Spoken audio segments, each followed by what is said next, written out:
네, 급등TV 빵영입니다. 오늘의 특별했던 한 종목을 알아보는 시간, 오늘의 한 종목 시간이 돌아왔습니다.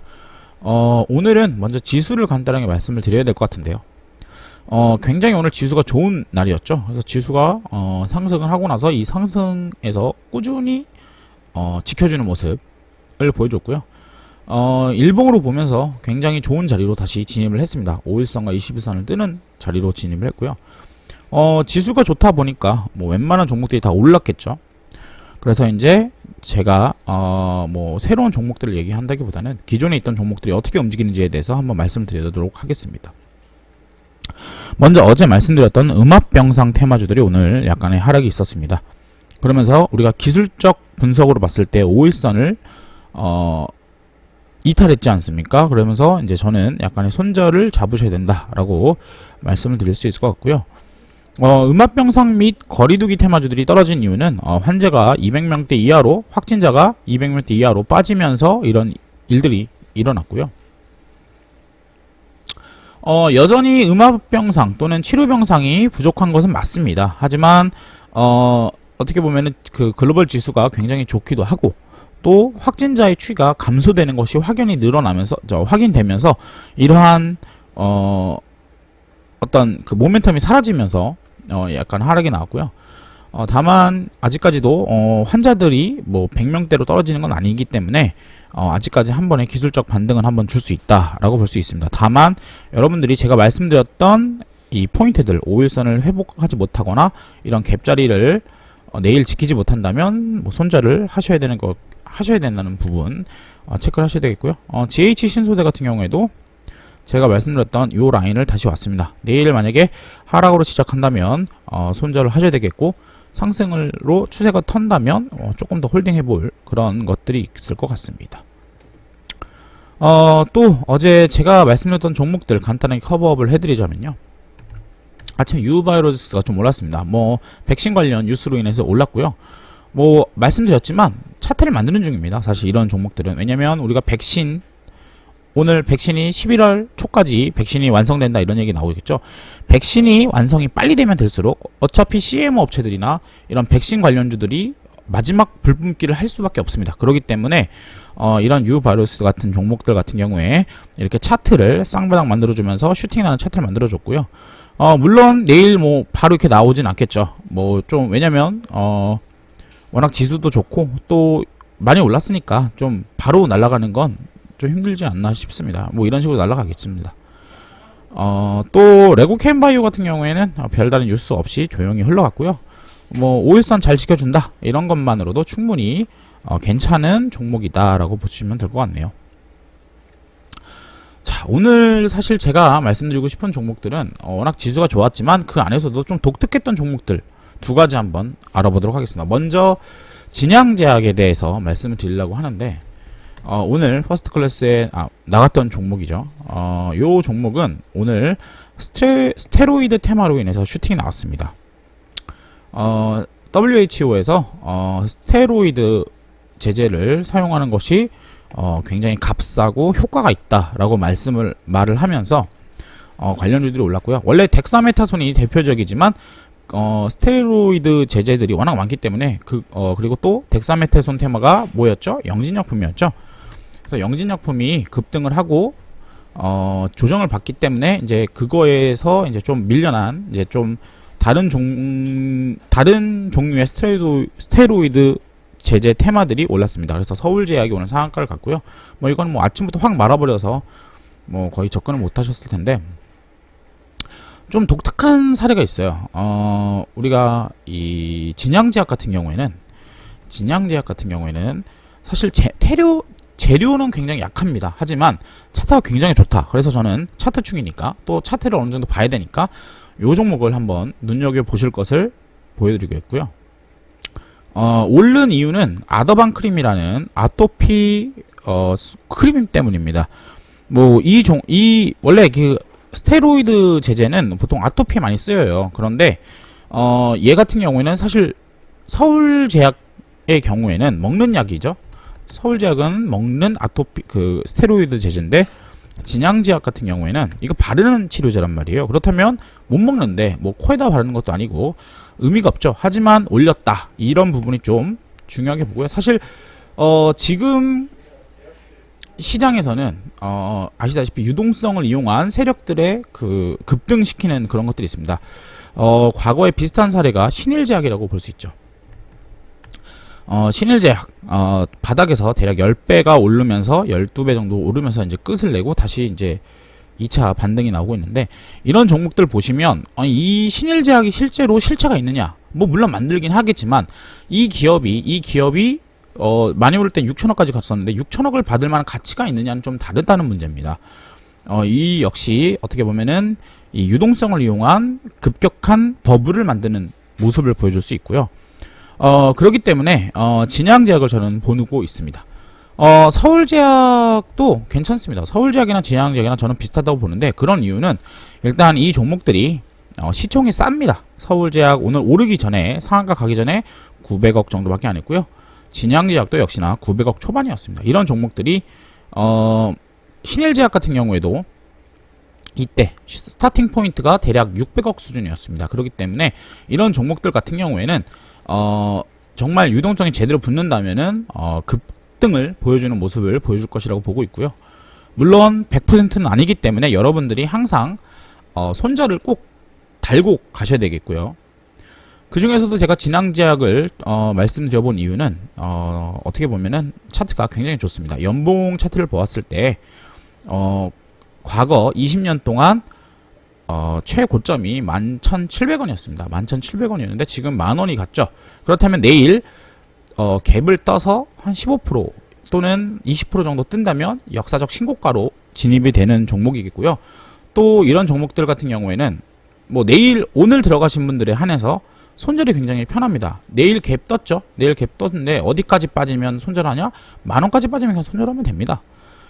오늘 딱 상한가 자리에서 손절하면 됩니다. 왜냐? 그러면은 거의 손실이 없지 않습니까? 왜냐면 내가 오늘 상한가에 상따로 들어가도 내일 갭을 떠서 시작하는데 만원 깨질 것 같으면 팔면 되니까요. 굉장히 쉽고요. 또 반대로 신규로 진입하시는 분들 같은 경우에는 만원에서 만원을 기준으로 잡고, 만약에 만원으로 빠졌다가 만원 밑으로 만약에 빠졌어요. 그러다가 이 만원을 지켜주면서 다시 올라간다 치면 이 만원에서 내가 신규 매수 타점으로 잡아도 된다라는 포인트죠. 그래서 굉장히 차트적으로서 매매하기가 쉽고, 어차피 이 종목은 펀더멘탈이 있어서 가는 종목은 아니고 차트로서 가는 종목이기 때문에 이렇게 차트로서 간단하게 나오는 종목들이 굉장히 편합니다.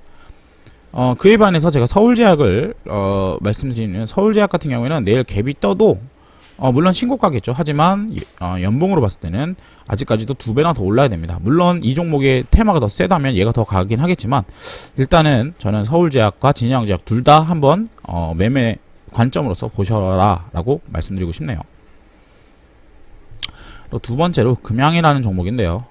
금양 같은 경우에는 제가 어제 9월 2일 날 퍼스트 클래스를 통해서 종목을 내드렸고요. 이 종목은 좀 독특한 종목입니다.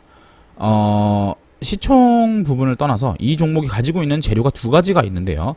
먼저 2차 전지 소재가 있습니다. 수산화 리튬 및 수산화 알루미늄 이런 것들에 대한 재료가 있고요. 또 하나는 수소차 테마입니다. 수소차 테마로 보시면은 카이스트한테 기술 이전을 받았다라는 내용이 있습니다. 이거가 바로 어제 나온 9월 1일 날 나온 뉴스고요.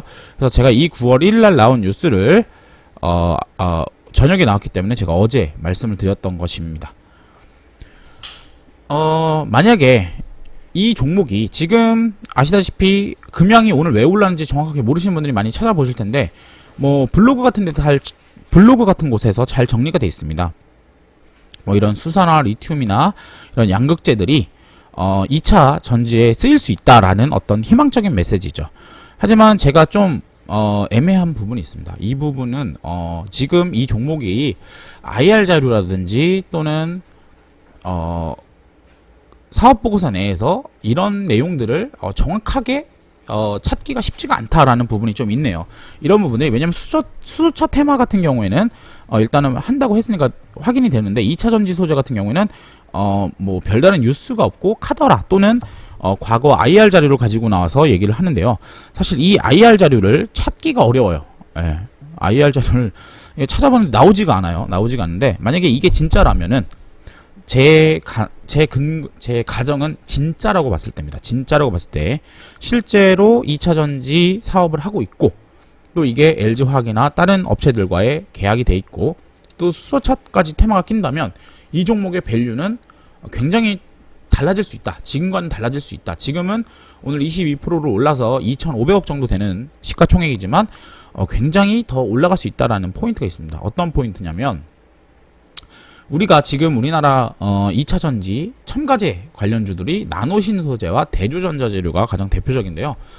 나노신소재 같은 경우에 올해 최바닥 7,000원에서 지금 8배 정도 오른 종목이고요. 7배 정도. 이 종목의 시가총액은 4,600억입니다. 또 대주전자 재료 이 음극재, 실리콘 음극재를 만든다고 해서 올라갔던 종목이고, 이 역시 대략 한 7배 정도 올랐습니다. 역시 7,500억 정도 하고 있습니다. 그렇다면 나노신소재가 4,500억이고 대주전자 재료가 한 7,500억입니다. 근데 만약에 이 금양에서 실제로 수산화 리튬을 만들고, 또 이 2차 전지에 들어가는 첨가제를 만드는 게 확인이 됐고, 실제로 만들고 있고, 실제로 납품할 가능성이 있고, 또 수소차 테마가 이거 같은 경우에 확인된 테마니까 요거까지 붙는다면은 이 금양의 밸류에이션은 이 사이 어딘가, 그러니까 4,500억에서 7,500억 사이 어딘가에 정해질 수 있다라고 저는 보고 있습니다. 그렇기 때문에 여러분들이 이 종목에 대해서는 급등이 나왔죠. 그리고 사실 차트가 그렇게 뭐 많이 오른 차트는 아닙니다. 바닥에서 한 4배 정도, 3배 반 정도 오른, 4배 정도 올랐네요. 6,000원까지 갔었으니까 4배 정도 오른 차트긴 한데, 만약에 우리가 실제로 이런 내용들이 확인이 되고 실체가 있다면 이 종목 같은 경우에는 4,500억에서 7,500억 사이에 밸류를 받을 수 있다라고 저는 보고 있습니다. 다만 우리가 좀 주의하셔야 될 부분은 과거에 대주전자 재료를 매매하셨던 분들, 또는 대주전자 재료의 히스토리를 아시는 분들이라면 그런 게 있을 겁니다. 주봉으로 봤을 때 우리가 과거 17년, 18년도에 대주전자가 대략 10배 정도 오른 구간이 있습니다. 이 구간이 무엇이냐? 이 구간이 바로 실리콘 음극재를 한다라는, 또 이게 이제 LG화학에 들어간다라는 내용이 있으면서 급등이 나왔던 구간이고요. 사실 실제로 만들고 있었는데, 다만 문제가 무엇이냐? 실제로 이게 매출로, 또는 어떻게 보면은 구체적인 현실화가 되지가 않으니까 주가가 거의 2만원, 3만원대에서 7천원까지 빠졌던, 뭐 65%가 빠졌던 구간이 있습니다. 이런 구간이 있었죠. 이런 구간이 있고, 이런 구간을 이기고 나서 올해 진짜로 전기차 시대가 도래하면서 이런 급등이 나왔다는 점을 보셔야 됩니다. 이 얘기는 뭐냐? 금양이 만약에 실체가 있다고 하더라도, 만약 당장 사용되지가 않는다면, 또 미뤄진다면 과거 대주전자 재료처럼 급등을 했다가 빠질 수 있다라는 부분을 체크하셔야 됩니다. 다만 또 자꾸 제가 다만이라고 하는데, 금양 같은 경우는 이제 이런 뉴스들이 이제 막 나오고 있죠. 그렇다면 아직까지는 더 갈 수 있지 않을까라고 보고 있고요. 요거 같은 경우에는 제가 요 구간, 이 박스권을 돌파했기 때문에 반대로 이 박스권 밑을 깬다면 손절을 하시면 된다, 이렇게 간단하게 차트상으로 말씀드릴 수 있고요. 사실 이런 종목들은 어떻게 보면 진짜 테마죠. 왜냐면 꿈을 먹고 가는 종목이고, 실제로 이게 된다면 뭐 거의 지금 시가총액의 더블을 갈 수 있는 거니까요. 다만 여러분들께서 이런 종목들을 하실 때는 과거에 대주전자 재료의 사례를 기억을 하시고, 대주전자 이렇게 빠졌던 사례를 기억하시고, 금양도 비슷한 컨셉으로서 어느 정도 트레이딩적 관점도 견지하셔야 된다라고 말씀드릴 수 있을 것 같네요. 그래서 오늘은 간단하게 장이 너무 좋았기 때문에 이런 특징주들에 대해서 설명을 좀 드렸고요. 뭐 내일도 장이 좋을 수 있을 것 같고, 또 지금 제가 말씀드리는 종목들이 지금 말씀드린 어떤 트레이딩 포인트만 잘 지켜주신다면 꽤 괜찮은 성과를 낼 수 있는 종목들로 제가 엄선해서 골라왔습니다. 그래서 여러분들께서 이렇게 트레이딩적 관점을 잘 활용하신다면 테마주, 급등주 잘 뭐 돈 버실 수 있지 않을까라고 볼 수 있을 것 같네요. 지금까지 급등TV 빵형이었고요. 구독과 좋아요 그리고 알람 설정까지 꼭 부탁드리겠습니다.